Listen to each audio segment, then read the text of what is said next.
So good afternoon, everyone. Those that are in this room and those that are hopefully numerous online. This afternoon, we have the, my name is Francesco Petroccione. I'm still the director of NITheCS. Yeah. This afternoon, we have the pleasure of having Pablo Veganzones Parellada, I hope I pronounce this more or less correctly, yeah, from the University of Valladolid in Spain. Pablo is visiting South Africa with an Erasmus plus scholarship or something like that.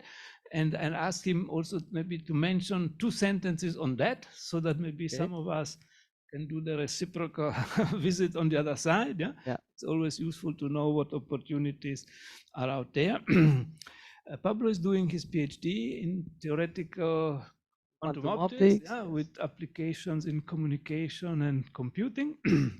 And today he will speak about uses of photons for quantum communication and quantum computing, and in particular, which is also interesting for some of us here, he will speak about European and Spanish efforts to set up a quantum communication network. So Pablo, thank you very much. We are looking forward to your talk. Thank you. Thank you very much for receiving me. Well, as Francesco said, my name is Pablo. I was last week, I was visiting UWC. Is this okay? I was last week visiting UWC with an Erasmus Plus grant. This is for short week, for 1 week or 2 week visits. So maybe you can also check it out and go to Spain or any other country with that same grant. It's fully covered, so I encourage you to use it. I've had a great time last week in UWC, and I'm very thankful for the invitation here to Stellenbosch today. So yeah, I'm doing my PhD in quantum optics, and I'm part of my research is funded by a European project to establish a quantum communications network in Spain and in Europe.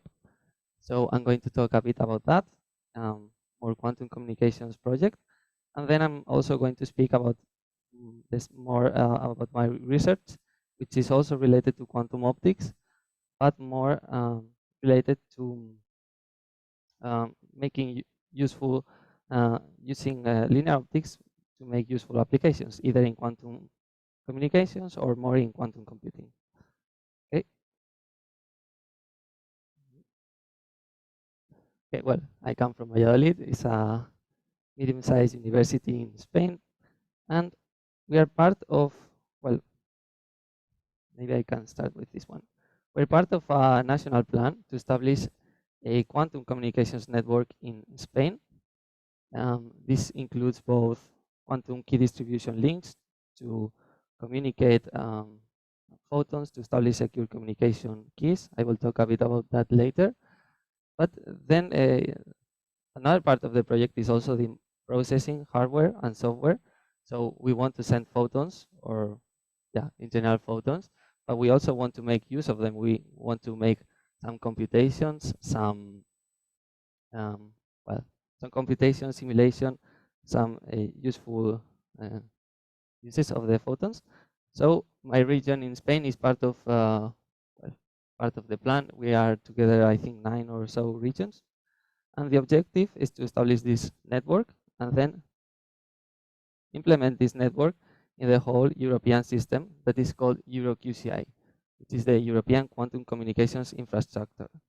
It involves both, well, in general, this part is more focused on the communication side. We want to establish links in Earth to connect them with fiber optics, and also satellites to connect them with free space communication or with photons. But one of the objectives is to connect, for example, in the future when we have the quantum computer that they are also building in Europe. We want to connect these quantum computers with the quantum communications infrastructure to, for example, let's say I want to do a computation somewhere else, so I can send with the quantum network a state to a quantum data center and they can process it. Or even in a computer, we need to communicate some processors. There are different processors of the computer with a quantum bus. So we also need to transfer to communicate information from one part of the computer to another. So our project is very big. There is a lot of institutions involved. The biggest one is ICFO, which is the Center of Photonic Sciences in Spain. And well, we're as time goes by, more institutions are joining. So well, this is some people in my project. They are doing, for example, error correction, quantum optics, quantum algorithms, mathematical physics, light matter interaction, quantum key distribution, optimization for quantum key distribution or entanglement. These are some of the topics that we are currently discussing. So well, if anyone is interested in them, feel free to approach me later. So now I'm going to start the talk. The talk is divided into 2 parts, more or less. The first one is quantum communication, and the other one is quantum computing.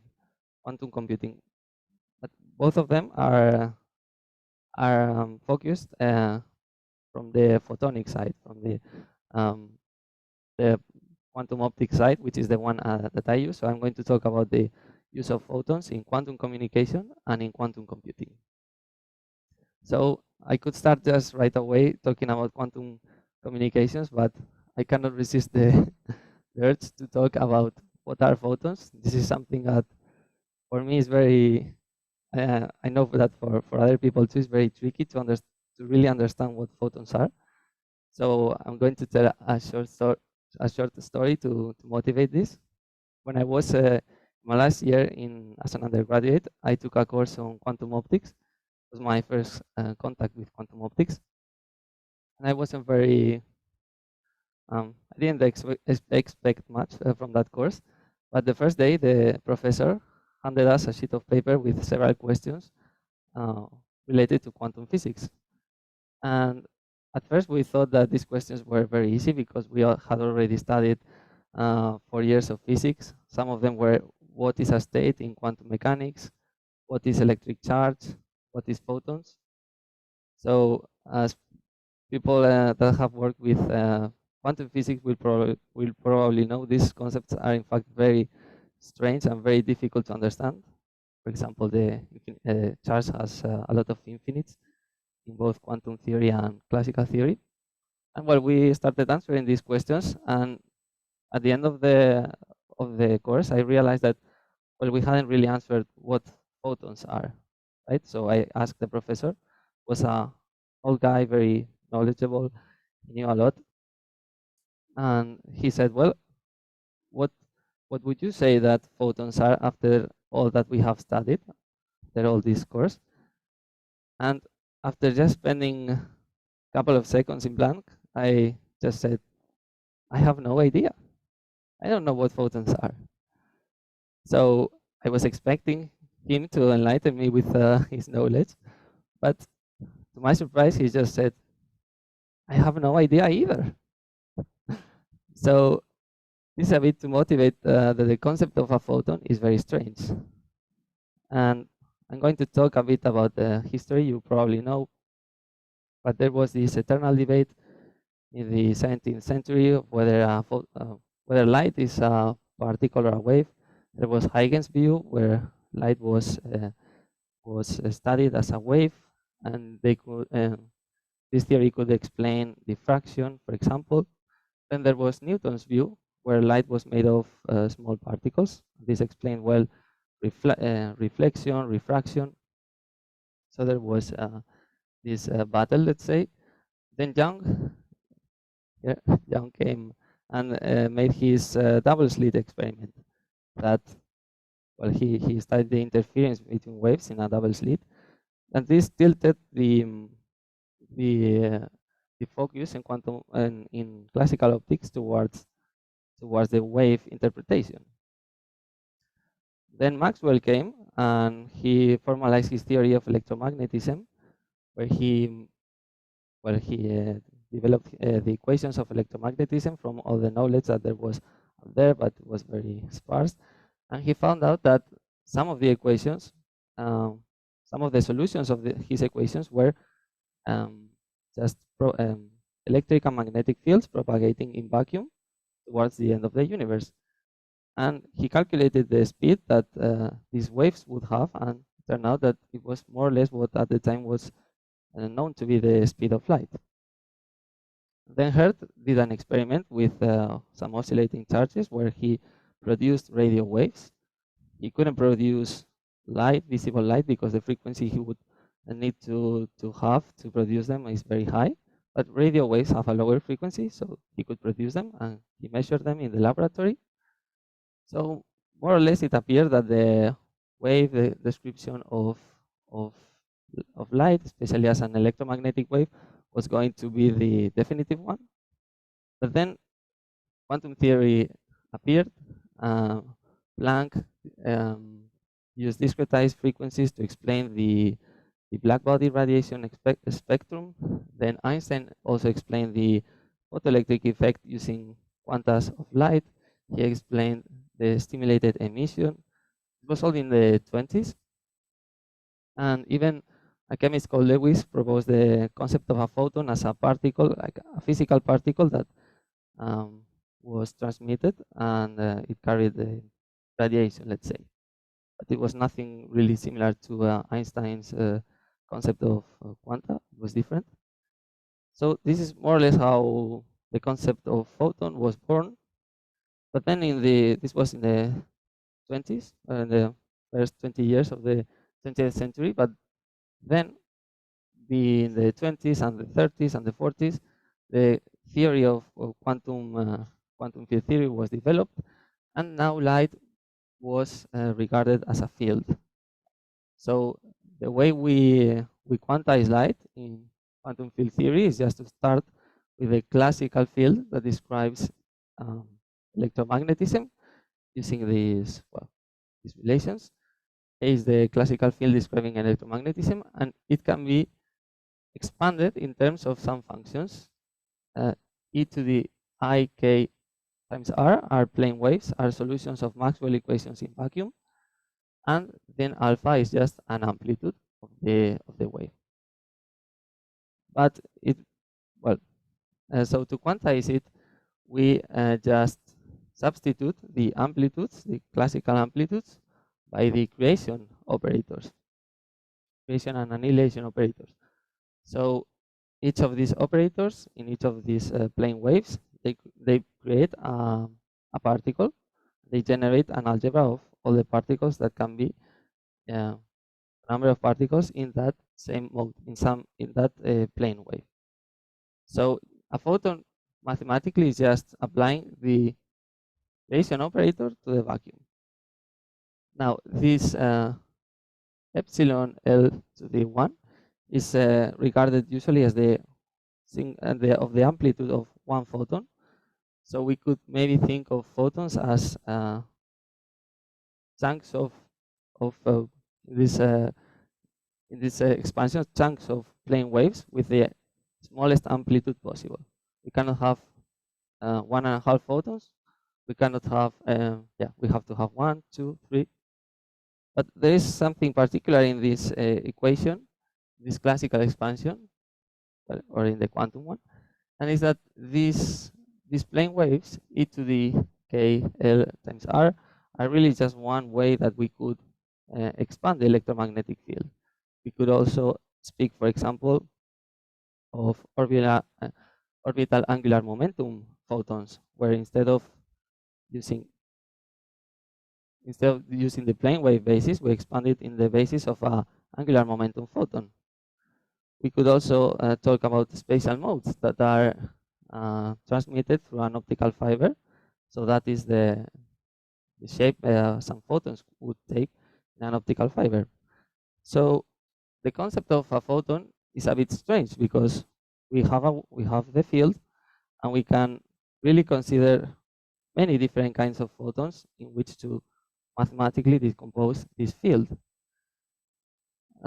This number of photons is conserved, but at least for me, it's a bit strange to talk about photons as particles, because you look at the mathematics, the only physical thing is the field, and then you can decompose it conveniently in terms of photons. For example, in experiments, usually instead of having plane waves or any other kind of idealization of photons, we have photons that are localized in time. So we could get the creation operator for some frequency and integrate it over some envelope of, for example, a Gaussian function to have a time localized photon. So this is a bit the view that I more or less share with Willis Lamb. He was a Nobel Prize in physics, an expert in quantum optics, and he wrote this very provocative article in which he claimed that we should stop using the word photon. Maybe I'm not well, I wouldn't vouch for stopping the use of photon, but his conclusion is that light is a field, and its limit in the classical limit is just the classical electrodynamics. So there are no physical particles in the field. It's just a mathematical convenience, let's say. I'm not sure what is your opinion on this topic. I would like to know later. What do you think a photon is? But for us now, the important thing is that photons unlocked new physics. For example, the single photon states have a particular property that once you measure one photon and you destroy it, there is no more photons. There is no chance that you measure one photon wave in two different places. It's one of the key differences between, for example, a single photon state and a usual laser beam, for example. Another property that we are going to use later for quantum communications is the measurement collapse. If we have well, photons can be in different polarizations. We can choose the vertical and horizontal basis. So if we have a photon that is in a superposition of these two polarizations, you know that in quantum mechanics we can have superpositions of states. Then if we measure the vertical horizontal polarization, it will either collapse to the vertical one or the horizontal one. This is going to be very useful for the quantum key distribution protocols. And then another very interesting property is entanglement. You know that in 2022 the Nobel Prize in physics was given to Aspect, Clauser, and Seilinger for their work in the violation of Bell inequalities, and they use this kind of entanglement and entangled states where you can either measure. So you have this two particle system. If you measure one in the up direction, and the other one is in the up direction, the vertical polarization. And you measure one in the horizontal polarization, the other one is also the horizontal polarization. These kind of systems that give the same measurements even if the particles are separated in different places in one end of the universe and another one, is something that is not allowed by classical physics, and is going to give us a lot of power for quantum communications. And then also there are other kinds of states like squeeze states that are used in metrology to measure small shifts in interferometers to measure gravitational waves, for example. Not going to talk about that, but it's another interesting property of quantum mechanics.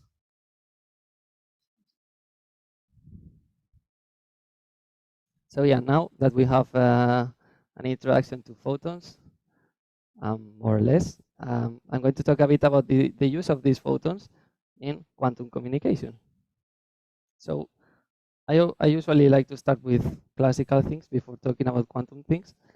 So as Shannon puts it in his mathematical theory of communication, the main objective of communication is getting some data in one place and transmitting it to another place. He establishes some elements of the communication system, and for example, a transmitter, a channel, a receiver. So in that sense, the spirit of quantum communications is exactly the same as classical communications.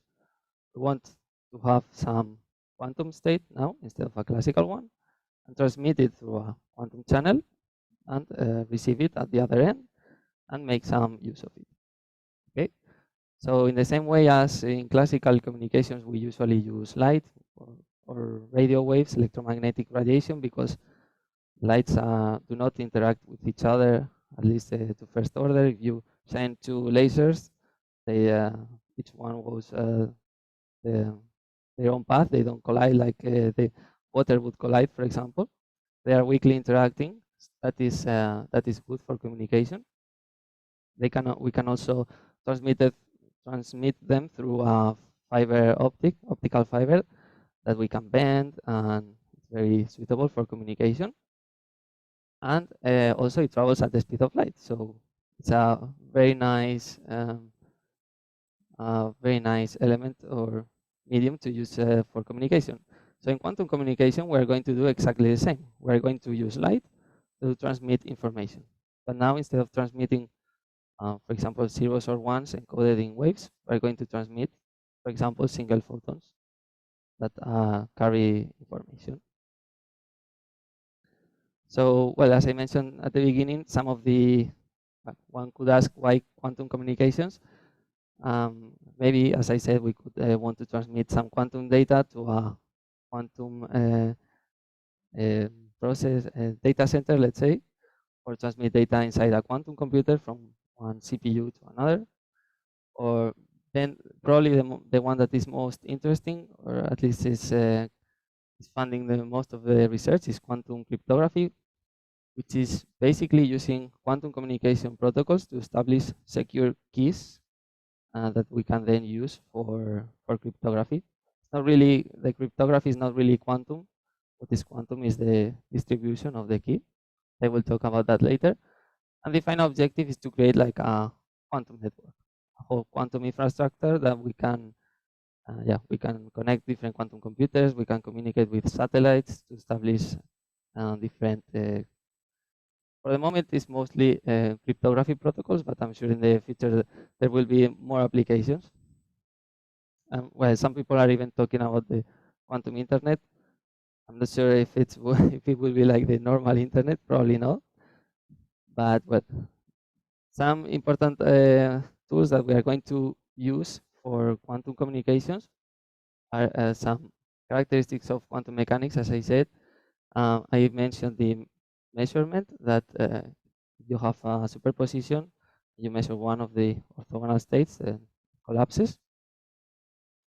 Another one is that, well, you can only distinguish orthogonal states if you have a diagonally polarized photon, let's say, and we want to measure whether it's up or horizontal.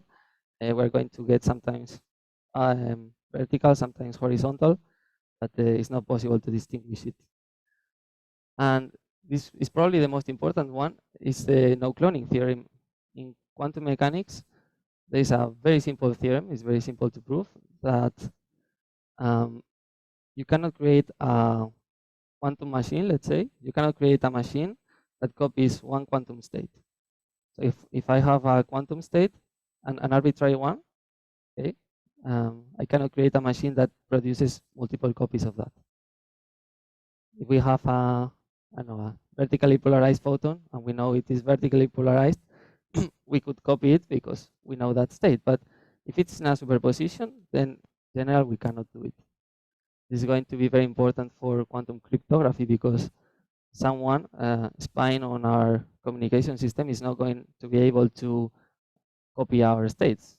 If two persons are communicating and I can copy what they send, then I have all the knowledge I want from their communications. So yeah, I talked before I talk about quantum cryptography, I want to talk a bit about teleportation.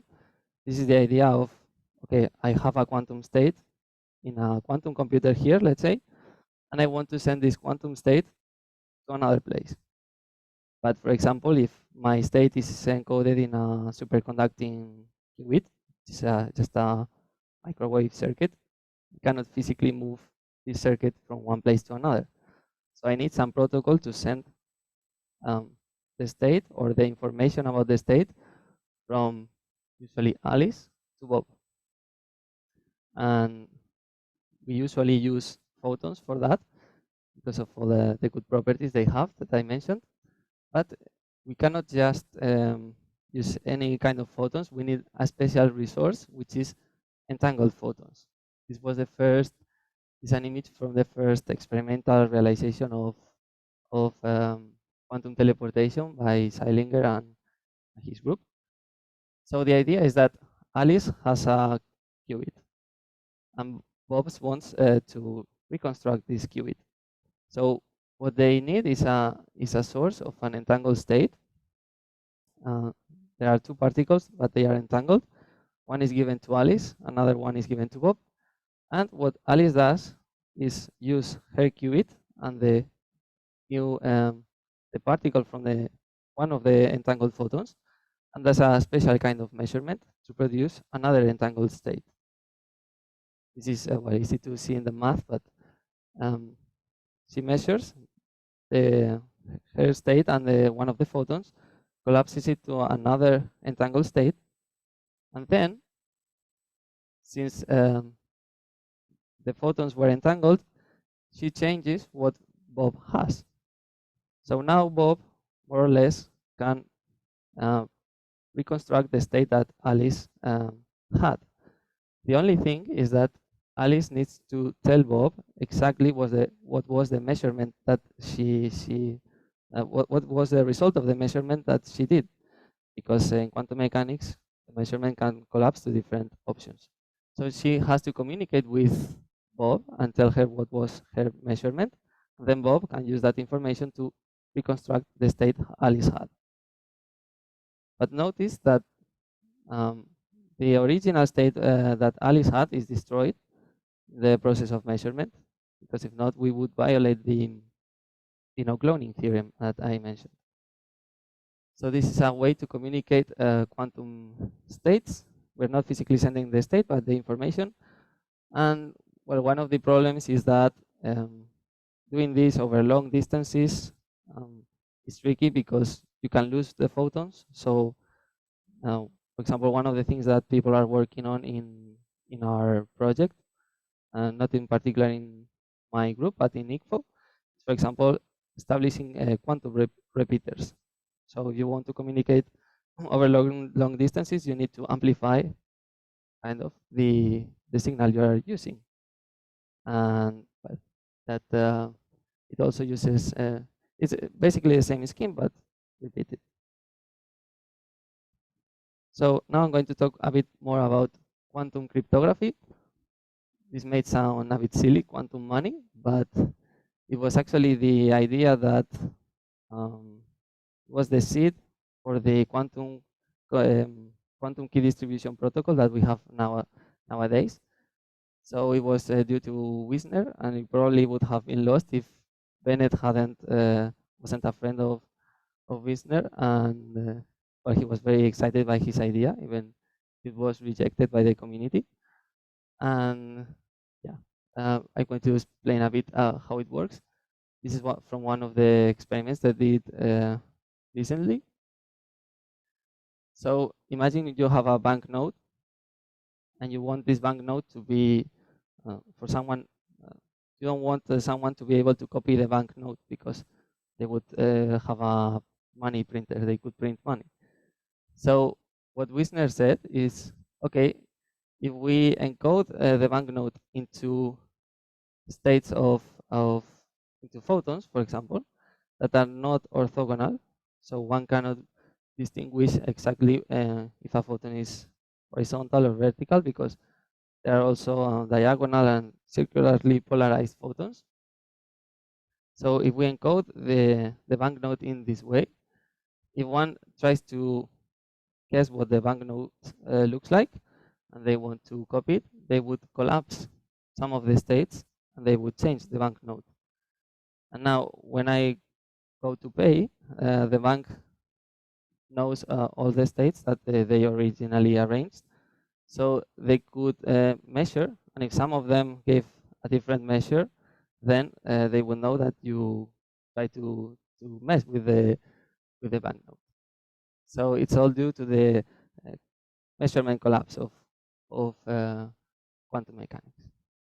So Bennett and Brassard really liked this idea, and they thought that maybe it could be used to, in a different way, but to establish a secure quantum communication system. The objective is to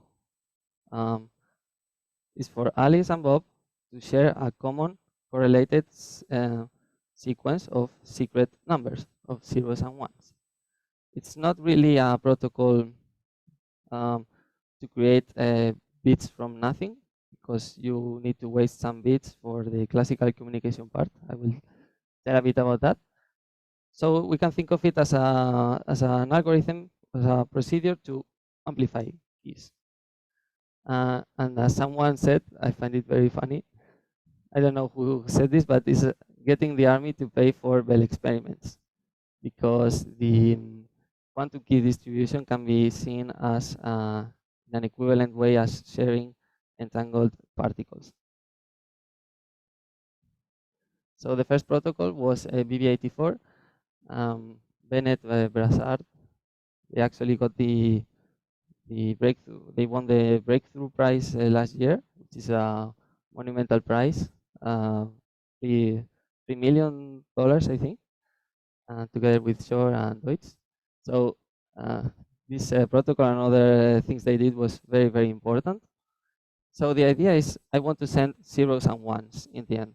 So I can send, let's say, horizontal and vertically polarized photons. This would be the zeros and ones. But if I did that, someone's fine.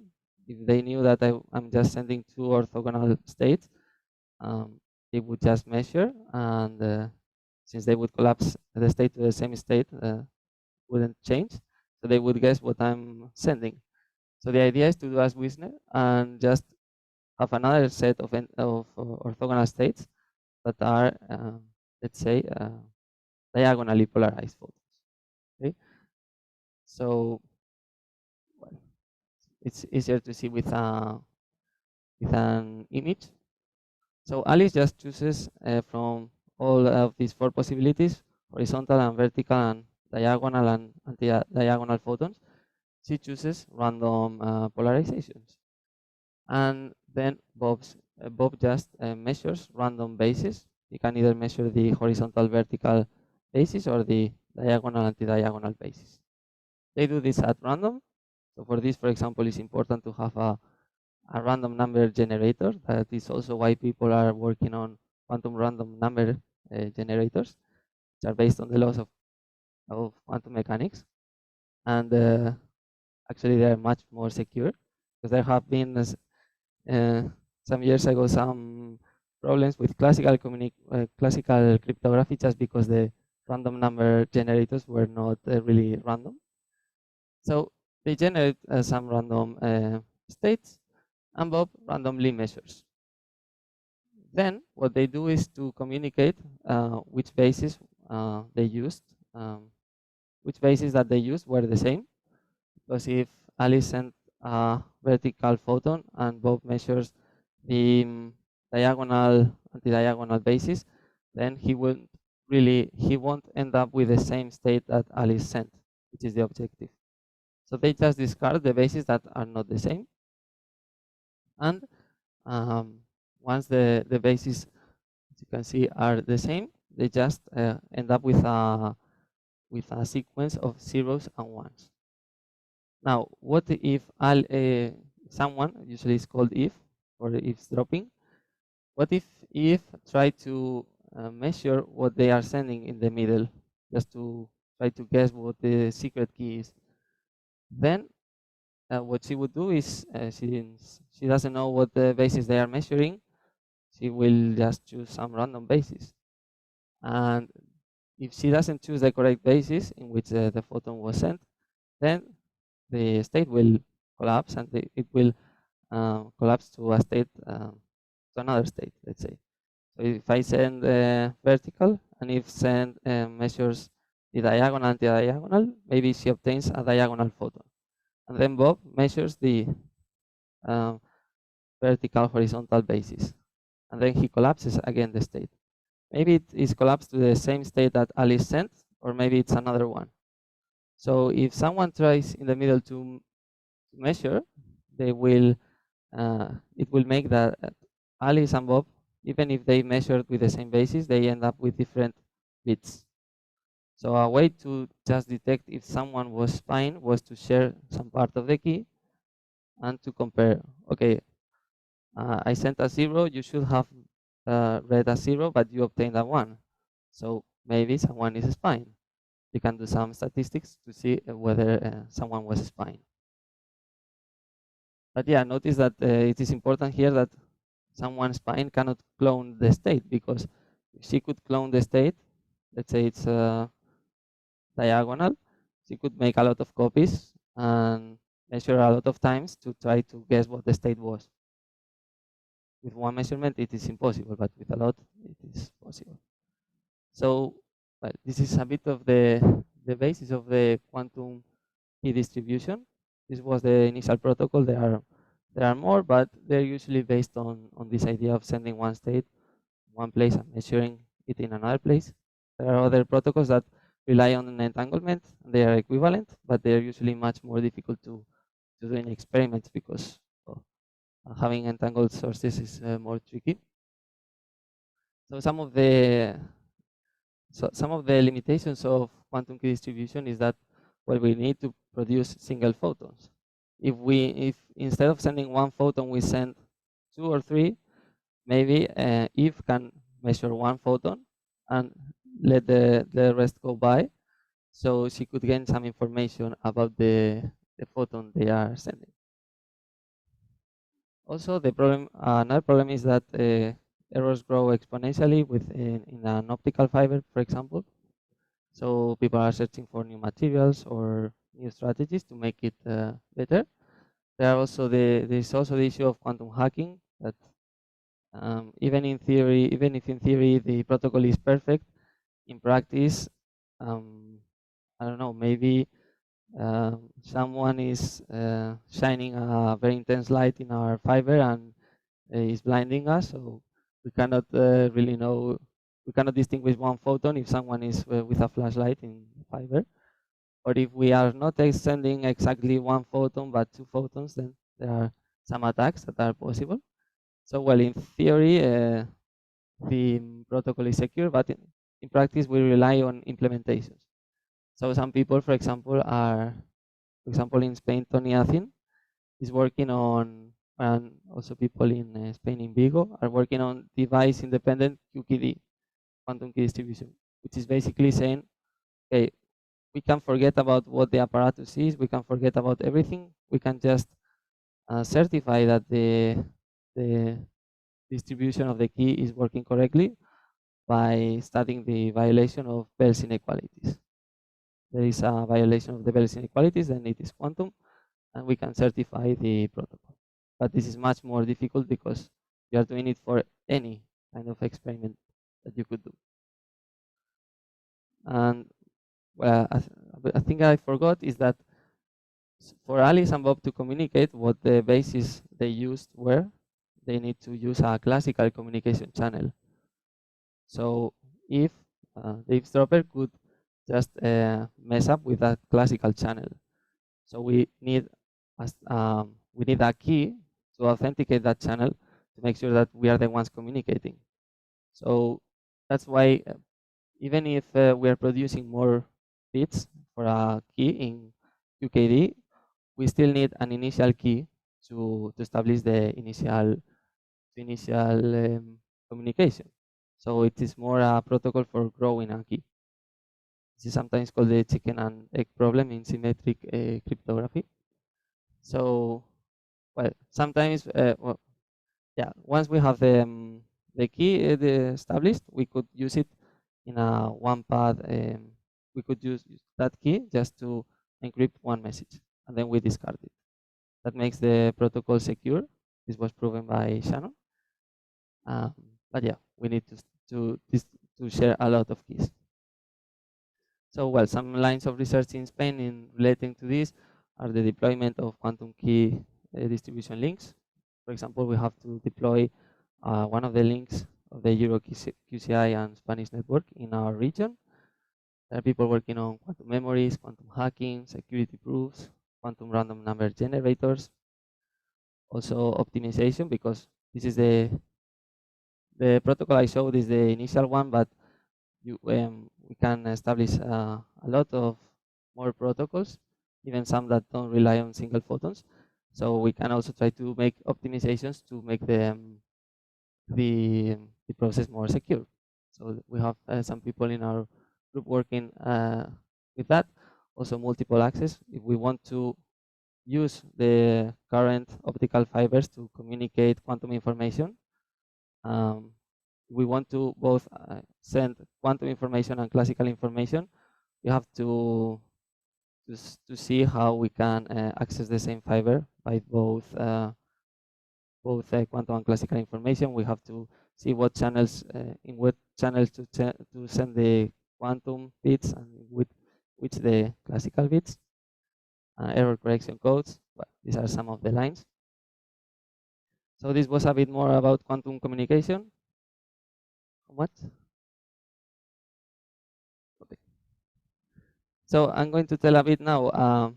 Part of the project, as I said, is not only quantum communication, but making use of this communication. So I work more on quantum computing with optics, with linear optics. So a linear optical device is just, let's say, a bunch of, let's say, optical fibers and beam splitters and phase shifters, which are devices that divide the amplitude of the different fibers, and they mix it, they change the phase. So these are the simplest optical devices or experiments that we can make in our laboratory. So it is very interesting to work with them. They are described by a unitary matrix, which this equation is S, and we can work with the quantum version of this unitary matrix, which is U, and is described in terms of the classical matrix. So it's a bit complicated, but we could ask, for example, can we create a quantum computer with just a bunch of beam splitters and phase shifters? And it turns out that we can, but there is a catch. If we use just one photon in an exponential number of modes, then we can recreate this unitary. Exactly, the quantum unitary will be the classical scattering matrix. So we have to use one photon and an exponential number of fibers, let's say. So it wouldn't be very useful in practice. So what if we use more than one photon? Then it turns out that the Hilbert space that we can reach with just linear optical devices is smaller than the one that we would need for quantum computing. But still, we could ask, well, can we do useful computations with these devices? And well, there are some methods developed in our group by my supervisor to see, for example, if some quantum computation can be done in a linear optical device, just solving some equations. Or we can also ask, okay, what is the linear optical device that best approximates this unitary? There are some methods to do it. But it turns out that linear optics by itself it's more powerful than classical computing. This was shown by Aronson and Arkhipov, which basically they asked the question, what is the difficulty of estimating the output distribution of a linear optical circuit? So we have some lasers, some fibers and some beam splitters, some crystals, let's say. What is the output of the photons? How many photons do we measure in each output? Turns out that this problem is very difficult for a classical computer. Not in the sense that it's difficult, but it takes a long time. The quantity is called the permanent, which is it's like a determinant, but with instead of being antisymmetric, it's symmetric, and this makes it very much difficult. So we would like this problem that is called boson sampling just sampling the output of the linear optical circuit. We would like it to be something useful. I think for the moment it's not very useful. I think some people have tried to map it to some useful problems, but for now I think we are still searching for applications. But it still is the first, more or less, experiment that provided a quantum advantage. If you have a lot of modes, a lot of photons, then it is not easy it would take a classical computer a long time to do this computation. And for a quantum computer, it's very easy because you just have to input some photons and measure. So yeah, in part, I'm trying to look for some useful applications of these systems. For example, maybe to simulate some quantum systems of interest, or for just preparing some states, or yeah, maybe doing some useful computations. So one thing that we did recently is to ask the question, okay, we want to prepare a certain state from an initial one. Let's say we have a state with 2 photons in one mode and 0 photons in the other modes. We can ask the question, what states could we prepare with linear optics? With a quantum computer, we could, in theory, prepare any one because it's universal. But since linear optics is more restricted, we can try to see what conditions we have to meet to be able to do this state preparation. And it turns out that there is an invariant quantity that is, if we have the algebra of Hamiltonians that generate linear optics that preserve the number of photons, this is important. If we get an orthonormal basis of this algebra, then if we take the expectation values of these operators, this basis of the algebra, and square it, that quantity is conserved in any linear optical evolution possible. So if we have two states, C1 and C2, and they have a different value of the invariant, then we know that it is impossible for there to be a linear optical transformation that gets one into the other.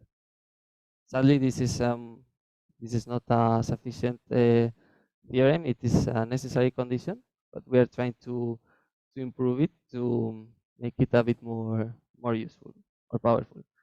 We're also looking into other Hamiltonians that are not only creation times annihilation operators, but also two creation operators and two annihilation operators. These ones generate active linear optical transformations that change the number of photons. For example, parametric amplifiers and other useful tools. So well, just to finish, I wanted to include a couple of examples of how to do universal quantum computing with linear optics. The things that I've talked before, we were just using beam splitters and phase shifters. This doesn't guarantee universality, it doesn't provide quantum computing, but if we include, for example, a measurement, and this is the scheme by Neil, Aflam, and Bilburn. If we include some post-selection, some measurements, here qubits are encoded in 1 photon in one mode and 0 photons in the other mode, is the qubit 0. Have it here, and is the dual rail encoding, and having 1 photon in the second mode and 0 photons in the first mode is the qubit 1. So we can describe qubits in this way, and we can make operations with them. The problem is that to implement some of the gates that we need for quantum computing, like the CZ gate, we need to use some auxiliary photons, and we have to measure them. And if the outcome is not what we wanted, then we have to repeat the computation. So to be able to do quantum computing, we need some kind of non-linearity, that in this case is provided by measurement. The problem is that it's not very efficient to do this, even if there are some tricks. So this is a bit why it's not the most promising use of linear optics for quantum computing, at least with this scheme. But recently there was another scheme published in which they also use linear optics. It's a bit more complicated because they also use squeezing, but they generate some states that are Gottesman-Kita-Preskill states that are fault-tolerant qubits, which means that we can use them in operations that don't that we can correct the errors that appear in these operations.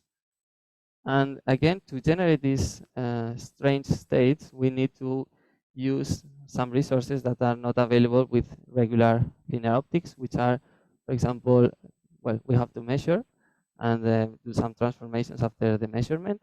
We have to use some entangled states that are the cat states, similar to Schrodinger's cat. And then we also need some photon counting technology. We need to distinguish the number of photons that we have.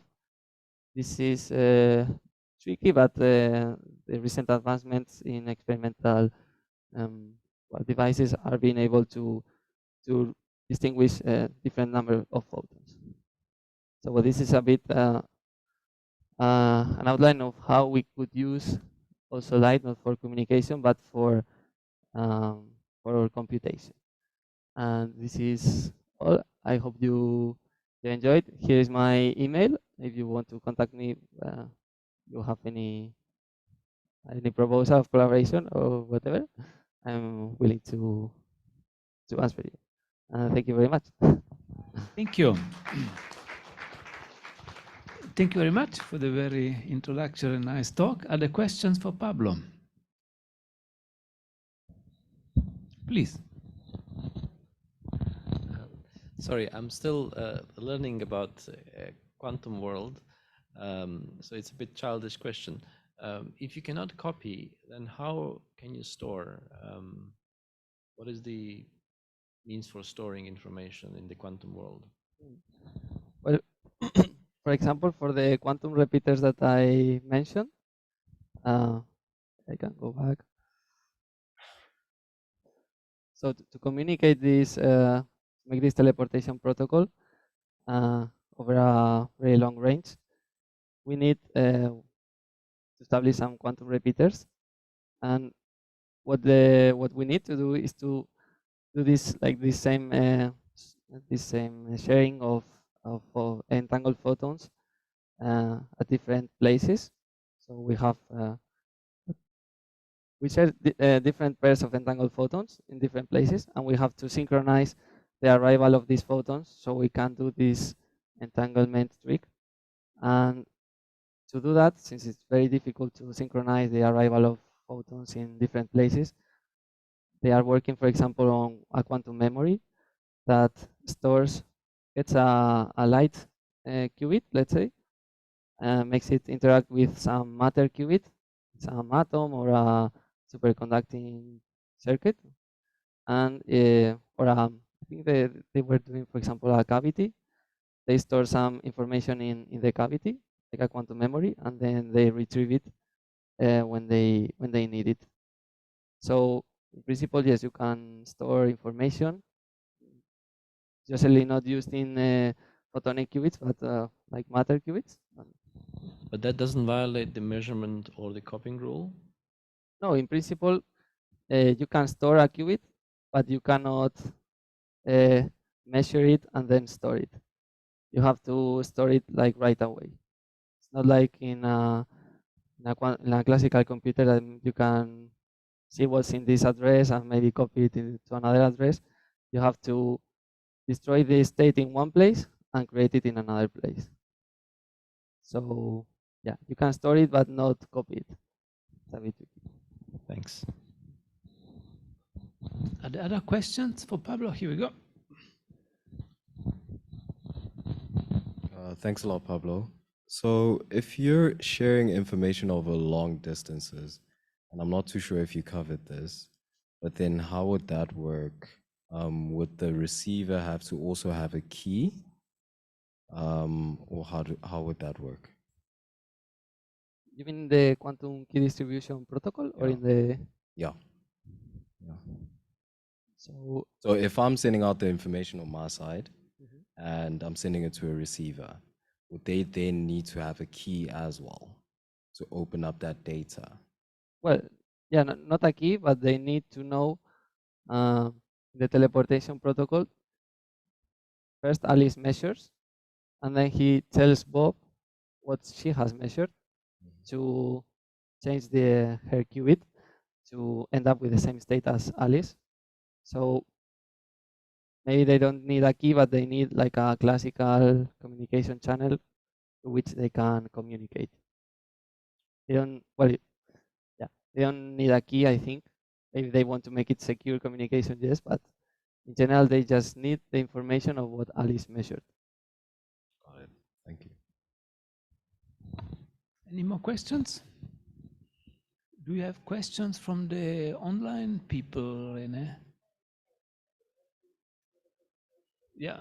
Okay, that we do in any case. Here we go. A question from the front. I will do my 10,000 steps there. You mentioned linear optics a lot. Can you say what linear optics is? And I guess then there's also nonlinear optics. And why do you consider linear optics and not non-linear optics? Why consider linear optics? Well, first of all, what is it? Yeah. Okay, linear optics is, so I usually imagine it as a optical circuit, which we have, for example, some optical fibers. And linear optics has like two sets of operations that we can do with the photons inside the fibers. One of them is mixing them, which are usually called beam splitters. So we can mix two beams and change the amplitudes of the output. Then another operation is changing the phase of the photon or the light that we have in that optical fiber. So linear optics is just using beam splitters and phase shifters. We wouldn't have, for example, a Kerr non-linearity, for example, or some more exotic medium that, well, yeah, it's just the most basic setup. But can you use the quantum advantage more if you use nonlinear devices? Or? Yes. If, for example, if you include a Kerr non-linearity, which is it's a term that has like two photons. This is the Hamiltonians of linear optics. If you had 4 operators instead of 2, you could create any quantum, any unitary of a quantum computer, let's say. So if you add some non-linearity, then you could have any quantum operation, let's say. So you can upgrade it to universal quantum computing with that, at least in theory. In practice, I don't know how it would be done.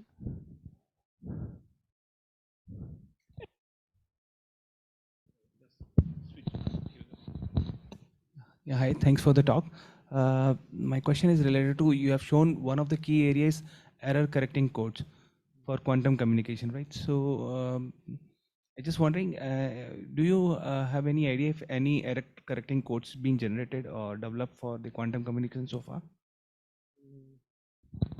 The error correcting codes have, this is not my area, but the ones that I've studied more are the ones for quantum computing, like for error correcting codes for a quantum computer.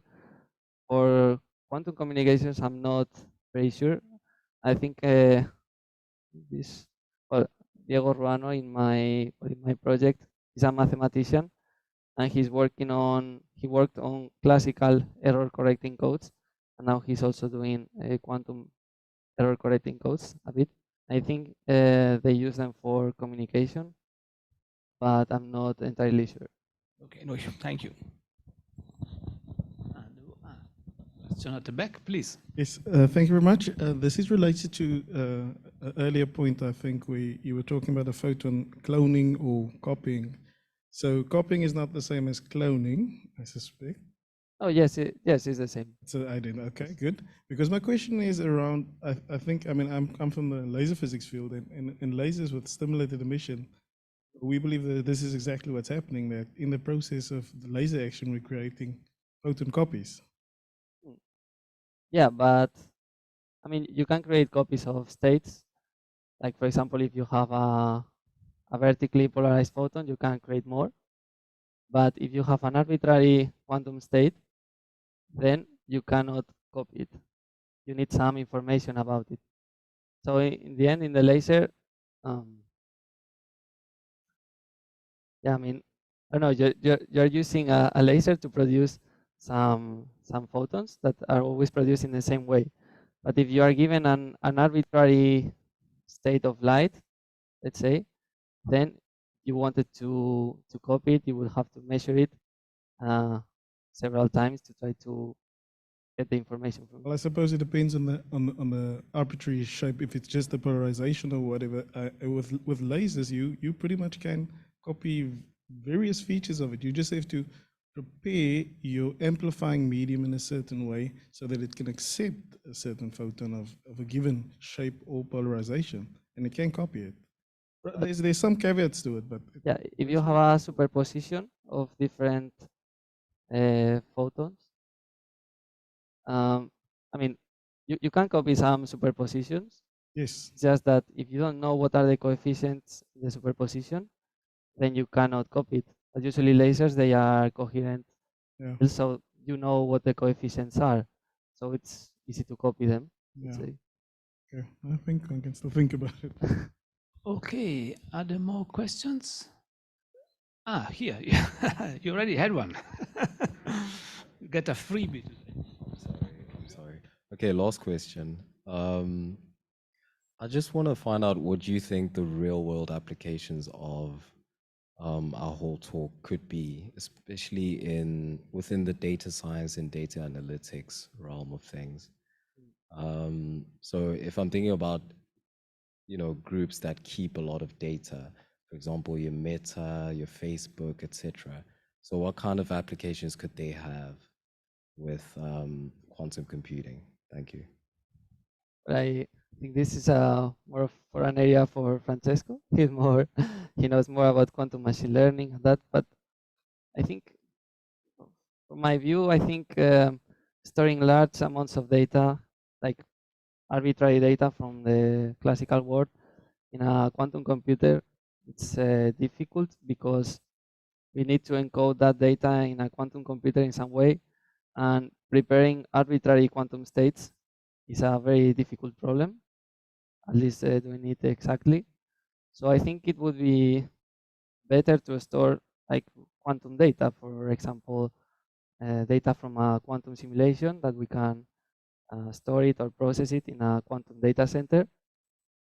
I'm not sure what will be the possibilities for like the the machine learning that Meta does or Google does. I think the data is too complex maybe to fit it in a quantum computer in a useful way. But yeah, I'm not very sure.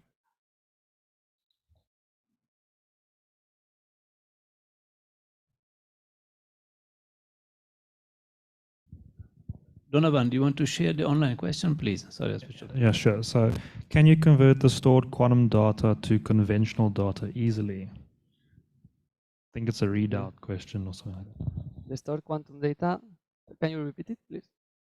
Can you convert stored quantum data into conventional classical data easily? I think easily not, because usually a quantum state is a superposition, and to retrieve the classical information from that superposition, we have to measure a lot of times. If let's say it's an evenly distributed probability for each component of the quantum state, we have to measure an exponential number of times.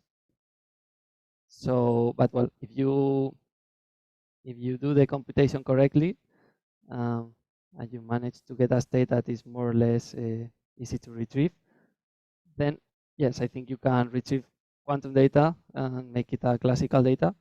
In fact, there is a proposal in quantum machine learning that is, okay, we can do we can use a quantum computer to do some quantum simulation, for example, and then measure it several times to obtain some classical data, and then use that classical data in a machine learning algorithm, for example. So yeah, you can retrieve quantum data.